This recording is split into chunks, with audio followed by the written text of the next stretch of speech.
Nagulantang ang mundo ng showbiz nang kumalat ang balitang nagdadalang tao na si Lovie Poe. Ngunit ang higit na ikinabigla ng marami ay ang revelasyong 7 buwan na pala siyang buntis. Sa isang eksklusibong panayam, kinumpirma ng aktres ang balita. "Yes, that's true, malapit na akong maging ina," maingiting sabi ni Lovie habang marahang hinahaplos ang kanyang tiyan. Hindi ito agad napansin ng publiko dahil sa kanyang maliit at balingkinitang pangangatawan. Kahit pala buntis na siya, nanatili pa rin siyang aktibo sa kanyang karera. Katunayan, isa siya sa mga rumampa sa Bench Body of Work fashion show at doon, walang nakapansin sa kanyang lihim. Maraming nagsasabi na parang wala lang, pero may nararamdaman na ako noon, pagbabahagi ni Lovie. Pero gusto kong ituloy ang trabaho ko hanggat kaya ko. Gusto kong ipakita na kahit buntis, kaya pa ring maging empowered ang isang babae.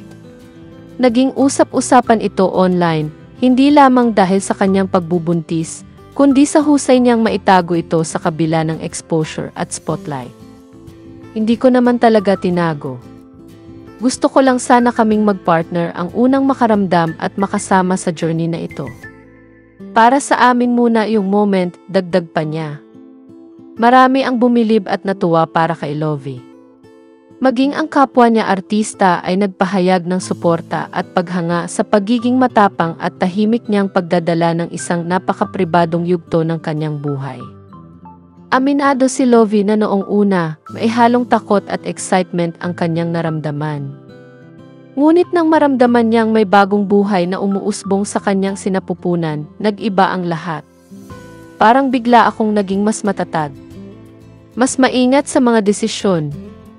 Mas may direksyon.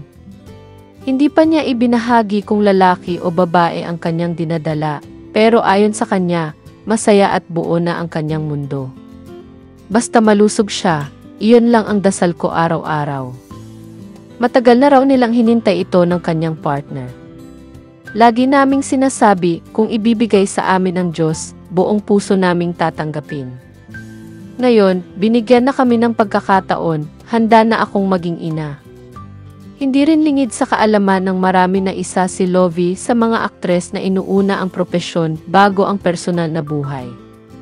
Kaya naman ngayon, makikitang iba na ang kanyang aura, mas kalmado, mas masaya, at may kakaibang liwanag sa kanyang mga mata. Sa huli, isang simpleng mensahe ang iniwan ni Lovie sa lahat ng kababaihang kagaya niyang dumaraan sa pagbubuntis. Hindi kailangang itago o ikahiya ang pagiging ina. Isa itong biyaya. At kahit pa nasa spotlight ka, may mga bagay pa ring dapat ituring na sagrado. Ito ang isa sa kanila.